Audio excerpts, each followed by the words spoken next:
Is this thing working? Hey, everybody. Welcome to Wacky Wednesday. Hey, Denise. How you doing? I'm doing awesome today. Yeah, I love it. Middle of the week, news day, everywhere. It's just crazy. Every time we looked at the news, we were like, oh, my God. It's just crazy. Yeah. So we're here with you today. Sipping our Coffee Brothers coffee this morning, too. That's right. Yep. Sure are. Almost had too much. I'm like, over here. Well, let's welcome our new sponsor. Let me introduce you to Coffee Brothers Coffee, where every cup tells a story. From our carefully sourced beans to our artisanal blends, each sip is a journey of flavor and quality. Whether you need a morning pick-me-up or a midday treat, Coffee Brothers has you covered. Taste the difference today. Coffee Brothers, brewing excellence since day one. If you go to coffeebrothers.com, they've got online promo codes. You can save 10, 15%. A lot of times they have subscription rates. As far as me and Denise goes, our favorite blends are the espresso roast, the medium roast. So please just go to coffeebrothers.com. Yep, or you can click the link below. And we thank you, our sponsors, and our listeners for making it possible for us to keep the show free for you to watch every single day, Monday through Friday at 2 p.m. So before we start the show today, we want to state that these are our opinions and our assertions. And if you agree with us, you tell your friends and you share the show.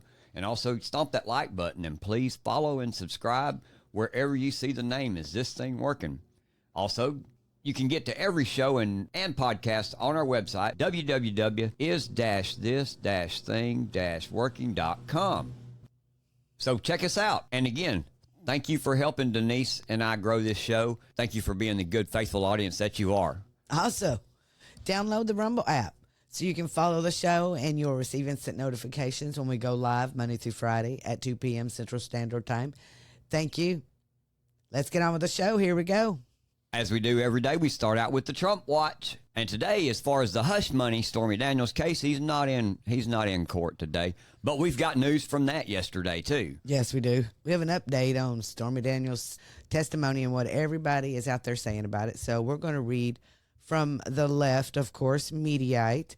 We have an article, and Mediaite starts out, the headline goes, CNN's Ellie Honig aghast at disastrous testimony from Stormy Daniels during cross-examination. That's a big damn deal, she said. I bet it was for you. I bet it was for the prosecution. What happened is on direct examination, the prosecution asked Daniels some open-ended questions about the nature of the sexual encounter she said she had with Trump. Daniels then gave what Judge Mershon found were overly graphic details, and he sustained multiple objections from Trump's attorneys on that basis. Yeah. Yeah, it said that when questioned by the defense, Daniels admitted to hating Trump, who allegedly arranged a hush money payment of $130,000 to her before the 2016 election. Trump's attorney asked, "Am I correct that you hate President Trump?" "Yes," Daniels replied. And then during CNN's recap of the day, Honig, when she called on Daniels' testimony about the affair plausible. She said, "It's hard for me to believe that a juror heard that and thought, this is entirely made up," he said. "There may be, some embellishments, but I think it's quite clear that they had sex in 2006 in that hotel room." Well, at one point, either she's lying or she's not. At some point in this, Right. The left all is know blowing us. They're blowing their top, man. They really are. They're like panicking because they have no case. They absolutely have no case. And Stormy Daniels gets on the stand. They ask about, she owes President Trump $500,000 by a court order. But she has said she will never pay him. "I will defy a court order." The defense is going to say she's willing to defy a court order. She's not willing to respect an order from a judge. Why is she going to respect this oath she took? So I thought it went quite poorly on cross-examination. Yes, it did. Yes, it did. But there have been a lot of conjecture, people talking about this, making fun of, and everything. We seen something this morning. We were looking at it on X. Of course, Stormy Daniels has her fangirls. And then this girl on X, she says, Annie Sprinkle. That's her name, Annie Sprinkle. Yeah, Annie Sprinkle. She says, "I'm sending love to Stormy Daniels, a brave, wise, loving, and funny woman. Oh dear, whore angels, please watch over her.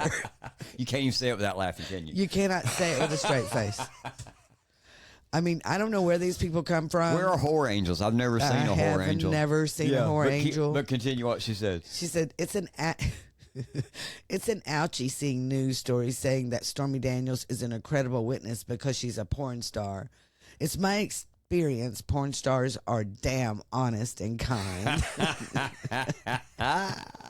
Well, that solves it right there, That's man. it. It solves everything. She's She's credible. honest and kind because she's a porn star. Yes. Man. But that's the wackiness of the news cycle at this point. Although her letter in 2018 clearly says, you know, I'm not going to ever say that I've done this because I never done this and I never had an affair with him.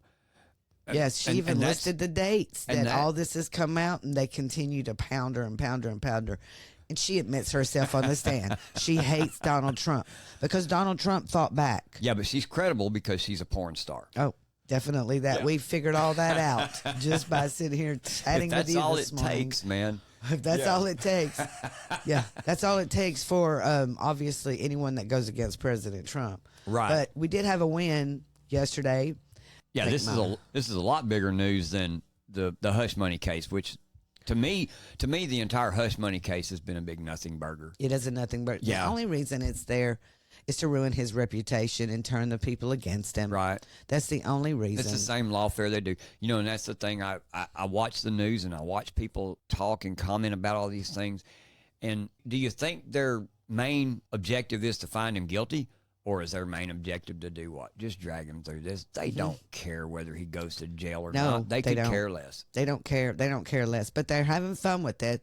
Well, you seen what Mayor Adams come out and said yesterday. Yeah. You know, at some news conference he had that, oh, yeah, Rikers Island is ready for him. Oh, yeah. You know, like yes, they would do anything. Yep. They do anything just to ruin it. Propaganda and bullshit. Ruin his reputation and turn the people against him. What they don't understand is it's not happening. Yeah. Yeah, but from what we've seen so far in all of his cases, Judge Alan Cannon seems to be the most stand-up and respectable and honest judge that we've got. That's exactly so far right. in all of this, yes. Yeah. The judge vacated the May 2024 trial date. It is absolutely blowing the minds of all of government media, every bit of it. You know, and now it may be several months until Judge Cannon sets a new trial date. Yeah, it said the court also determines that finalization of a trial date at this juncture before resolution of the myriad and interconnected pretrial and CIPA issues remaining and forthcoming would be imprudent and inconsistent with the court's duty to fully and fairly consider the various pending pretrial motions before the court, critical CIPA issues, and additional pretrial and trial preparations necessary to present this case to a jury. The court therefore vacates the current May 20, 2024 trial date and associated calendar calls to be reset by separate order following resolution of the matters before the court, consistent with the defendant's right to due process and the public's interest in the fair and efficient administration of justice. That's what she wrote in her order. Yeah, and then she goes on to set hearings on key motions, including the Walt Nanta motion to dismiss for selective and vindictive prosecution. So she is slowly walking this all out. And thank goodness, see, Walt is coming up next. And I'm really hoping she dismisses this also. Okay, my take on the matter is she's pushing this way back because discovery is still being thrown out there for the American people. She wants the American people to know everything that's going on. She's the most transparent judge I think I've ever come across. And she's honest. Like I said, she's honest with this too, and she stand up because she said that the finalization of all of this before any resolution, before we get an answer as to why you're over here tampering with evidence, until we can get an answer as to why you're doing this, we're going to hold all this back because, as she said, it would be imprudent and inconsistent with the court's duty to fully and fairly consider the various pending pretrial motions before the court. And yes, this has got to be worked out. In my opinion, it ought to be dismissed immediately. The moment she found out that Jack Smith was tampering with evidence. Exactly. I mean, it's crazy. Y'all have seen all that picture. Everybody's been like throwing it out there. We have too. It's been all over our shows. That was false. Every bit of that was just thrown out there to act like President Trump did that. They were just covers of covers. folders. They were cover sheets is what they were. Folder cover sheets is what they were. And they took them and they reproduced them and then put them out there and clipped them to the stop. It's just crazy. It's crazy. Everyone knows it. So, but it's really fun. And to watch the wacky government media over there, their heads are exploding. So, you know, this is a win. This is a win for lawfare. It's a win for law and order. Yep. And we always talk about they play chess, we play checkers. Look at here, Judge Cannon's playing chess right along with him, and she's winning. Yes, she is. And she's winning in the public opinion as well. Take note, people. Yes. We got to play chess. Right. And TikTok is playing chess. Yes, they are. Y'all heard about them. They're suing the U.S. government to stop enforcement of a bill that was passed last month. It seeks to force the app's Chinese owner to sell the app or have it banned.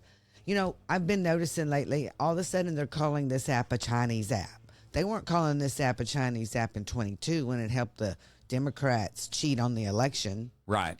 In 2020 when it helped the Democrats cheat on the election. They didn't call it a Chinese app then. Now all of a sudden it's a Chinese app. Because why? Because it's not helping them cheat the election now. No, it's not. You know, but the lawsuit was filed Tuesday in the U.S. Circuit Court of Appeals for Washington, D.C.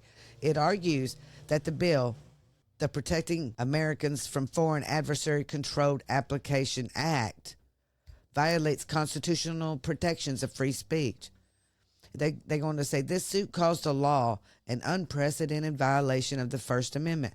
For the first time in history, Congress has enacted a law that subjects a single named speech platform to a permanent nationwide ban, TikTok wrote in the lawsuit, and bars every American from participating in a unique online community with more than 1 billion people worldwide. Do you think the First Amendment argument is the best argument to bring with this? I guess it is in matters of law, but we all see what's going on. This is fascism. This is... Well, it's like, you know, they're always banning things now. Well, I mean, does the government have the right to ban anything? That's my point. They're banning our gas stoves. They're, you know, I mean, they do it all in these resolutions or in the interest of safety and regulation. Yes, and so we have allowed them to continue to ban things by not taking it immediately to court. I mean, if we don't fight this, if we don't stand up and play chess like TikTok is doing, right, then they're going to continue to ban everything that we love. Well, and they're just going to continue to roll over us and put their boot tighter down on our necks than they already are. I will tell you, though, we will stress that is this thing working is not a fan of TikTok in any way, shape, or form. They are just another arm of the government like Google and Facebook. So we don't like Google and we don't like Facebook either. And we don't like TikTok. But I think that in America, and I know in America, that the capitalism system works. Free market. So let it all work itself out. That's exactly right. That's how we do things here. And just like with this, you know, I've said this before and I've heard this said before and it rings true. All of this, in my opinion, is just a competition issue because, like you said, those that you just mentioned are the ones that want the market. That's exactly right. Yeah. That's why I pointed them out. They want TikTok gone. It's them. It's Facebook going to Congress and paying them $400 million or $1 billion or however much he did to stand up and apologize to his people. In the Zuckerbucks? I'm telling you, they paid for. They paid the government a lot of money to be a monopoly. Pretty much. You know, so that they want TikTok gone, and that's what Facebook wants, so they get it. Some other wacky stuff happened yesterday, too. This happened yesterday. It was pretty wacky. It's really hard to find anything on it, except for X. You can find a lot of stuff on X, but in a stunning turn of events, the Georgia State Election Board, they have revealed that both the hand count audit and the certified machine recount in Fulton County for the 2020 election were in violation of state law. There you go, folks. Yeah.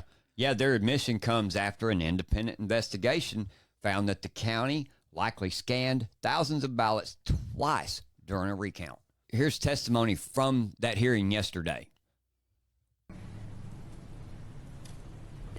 Does the investigation confirm that there are missing ballot images? Yes. Yes. Do you know why 380,761 ballot images from Election Day machine count are not available? We subpoenaed Fulton County for all of their ballot images. We received approximately 518,000 ballot images. From Election Day? Those were for the recount. Those are from the recount, but we have no ballot images for 380,761 ballots from Election Day, correct? What was subpoenaed was the ballot images for the recount because that's what this case was about, not the election day. Does Fulton County know why there are not 380,761 ballot images from Election Day? As with the investigators, we have not been apprised of this allegation. This is the first I'm hearing about it. I have no idea what the basis of that allegation is, and so we would have to we can't answer that at this time. Would Fulton County agree that every vote should have a ballot image? So they give testimony that they have found that there was 380,000 votes in the hand recount that wasn't in the election day count. And when the judge turns and asks the investigator about this, they claim they know nothing about that. That's what it sounded like to me. Sounds like you got caught. It does sound like you got caught. Yeah. You know, and the state election board admitted in this recent letter to the investigator, Joseph Rossi, who has been investigating Georgia's election integrity because there was none in Georgia. And when you think about it, President Trump, all of his people that were around him have been indicted for saying that there was problems in the 2020 election for this very thing. Right. People are not tying this together. And that's getting a little annoying because this is huge. This is proof right here. The investigation shows this.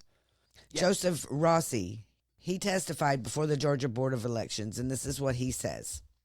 Yeah, in his testimony, he testified how both the hand count audit and the certified machine recount in Fulton County have been found to be in violation of the Georgia election law. Joseph Rossi says, "Now, I'd like to speak directly to those who have fought factually, respectfully, and relentlessly for the truth over the last 3 years. As of 4/10/24, I got another one of these certified letters from the state election board. Every time I get one of those letters, my wife sets it on my desk and she says, 'You got another one of those certified letters? I hope you're not being indicted this time.' But anyways, as of that letter, it has now been factually proven that both the hand audit, this is really, really important, and the certified machine count, yes, the certified count, have both been found to be in violation of Georgia election law. Based on these findings, to those that have fought factually, respectfully, and relentlessly, I'll close with one word: vindicated." That's right.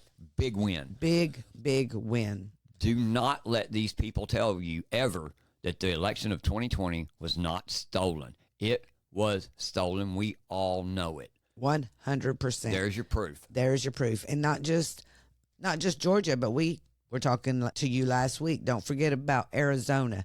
What's going on there? Yes. So that's Georgia and Arizona, 2 states that people are not talking about. There was enough fraud in the 2020 election to be overturned. So you have been lied to, constantly lied to. And let me tell you what's going on in Georgia now. The Governor Kemp, on the very same day that we get this information and it all comes out, he's going to decide he's going to come out and sign legislation that makes additional changes to Georgia's election law ahead of the 2024 presidential contest, including defining probable causes for removing voters from the rolls when their eligibility is challenged. And this is what I think is crazy. On the very same day, it's very wacky because that is the title of our show, Wacky. On the very same day we hear about the Georgia election in Fulton County was fraudulent, NBC News is going to put in this article about Governor Kent. Republican activists, fueled by debunked theories of a stolen election, have challenged more than 100,000 voters in the state in recent years. The activists say they are rooting out duplicate records and removing voters who have moved out of state. Yeah, you like how they frame that? You like there? how they frame that? Although That's what they're doing.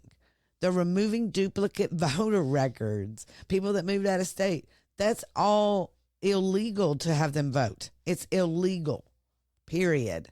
But then they're going to tell you, fueled by debunked theories of a stolen election. We just read you that Georgia was a part of the stealing of the election in 2020. This bill that they're talking about, he signed into law, it lists death, evidence of voting, or registering in another jurisdiction, a tax exemption indicating a primary residence elsewhere, or a non-residential address as probable causes for removing voters from the rolls. Most controversially, it says the national change of address list can be considered, though not exclusively. So they're actually going to make a law that, hey, you need to follow the law. Well, I was sitting here as you read that. I began to sit here and wonder, aren't those already laws already? What are we doing here? Yeah. So you wouldn't let the people in 2020 go and find the problems in the 2020 election because you didn't have this as a law. Is this thing working? Rise up. Well, hey, everybody, that's it for today. Thanks for listening, and I hope you've enjoyed the show. Hope you've learned some things about what's going on around us in the nation and in your communities. You know, we couldn't do this without your continued support either. We appreciate all of you showing up, taking the time to listen to us today. So please, like I say, make sure to hit the like button, share our show with all your friends. We'll see you next time on Is This Thing Working? And as always, I'm James, and that's my lovely co-host over there, Denise. and we'll see you next time. We're out.